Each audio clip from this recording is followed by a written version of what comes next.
Hello everyone. তো আজকে হচ্ছে সোমবার, অর্থাৎ আগের সোমবার, গত সোমবার আমাদের পক্স হয়েছিল। তো আজকে আমি অ্যাপয়েন্টমেন্ট পেয়েছি। তো অ্যাকচুয়ালি কী হয়েছে, সকালবেলা রান্টু রুদ্রাংশের জন্য অ্যাপয়েন্টমেন্ট নিয়েছিল বাই ফোন। তো তখনই আমিও একসাথে ওর সাথে গেছিলাম। তো গিয়ে একবারে আমি ঠিক করেছিলাম ডাক্তারকে আমার ব্যাপারেও বলবো, কারণ আমার একার জন্য তো অ্যাপয়েন্টমেন্ট পাইনি।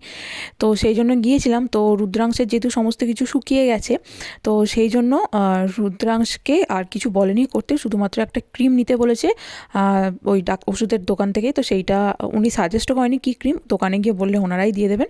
আর ওখান থেকে আমার জন্য ক্রিম নিতে বলেছে, এই ক্রিমটাই লাগাতে হবে, এইটুকুই উনি বললেন। আর আমি এখন যাচ্ছি একটা অন্য কারণে, মানে অন্য একটা আমি অসুখ বলেছি সেই জন্য। আর সেটা হচ্ছে আমার গলার নিচেতে একটা বড় মতো ফোড়া টাইপের, মানে গলার ভিতরের দিকে, মুখের ভিতরে গলায় হয়েছে তো একটা টিউমারের মতো। তো সেই জন্য আমি ভয় পাচ্ছি যদি এটা এরকম কিছু হয়।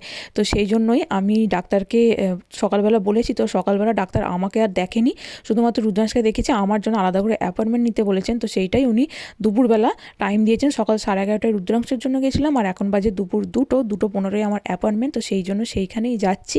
তো এইবার ব্যাপারটা কি হয়েছে, আমাকে বাড়ি থেকে বলছে গরম জিনিস সমস্ত খেতে, যাতে করে পেটের মধ্যে যা আছে চিকেন পক্সের ভাইরাস সমস্তটা বাইরে বেরিয়ে যায়। তো সেটাই আমি এতদিন করেছি, মোটামুটি 4-5 দিন। তো তারপর আমি অনলাইনে ইন্টারনেটে দেখি যে ঠান্ডা জিনিস সমস্ত কিছু খেতে হবে। তো সেই জন্য আবার আমি ঠান্ডা জিনিসই খাচ্ছি, তবে সেটাতেই আমি বেশি ভালো আছি। কিন্তু আমি এখন কনফিউজড যে কি করব, ঠান্ডা করব না গরম করব। তার জন্য আমি ডাক্তারকে জিজ্ঞেস করলাম। তো ডাক্তার বললেন ডাক্তারও জানেন না এখানে কি করতে হবে। তো এতদিন আমার গলাতেই ফোড়াটা ছিল, এখনও, মানে সকালেও যে আমি গেছিলাম তখনও ছিল, কিন্তু এখন যখন ডাক্তারের কাছে গেছি তখন দেখি ফোড়াটা একদম গায়েব।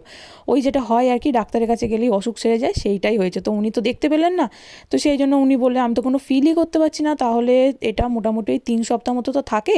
তো আমার মনে হয় মুখের ভিতরে তোমার যে এগুলো চিকেন পক্সই, তো পেট থেকেই তো অ্যান্টিবায়োটিকটা তৈরি হয় যাতে চিকেন পক্সটা সারাবার জন্য। তো সেই জন্যই কোনো ফোড়া হয়েছিল। তো সেইটা আস্তে আস্তে ঠিক হয়ে গেছে। যদি 3 সপ্তাহ পরেও তোমার কোনো ফোড়া থাকে তাহলে কিন্তু আবার দেখাতে হবে। তো সেই জন্যই বাড়ি আসছি এখন। এবার দেখো ইন্টারনেটে তো অনেক ডক্টর অনেক কিছু রিসার্চ করে তারপরেই লেখে। তো সেই জন্যই বুঝতে পারছি না কাদেরটা শুনবো, কোনটা শুনবো।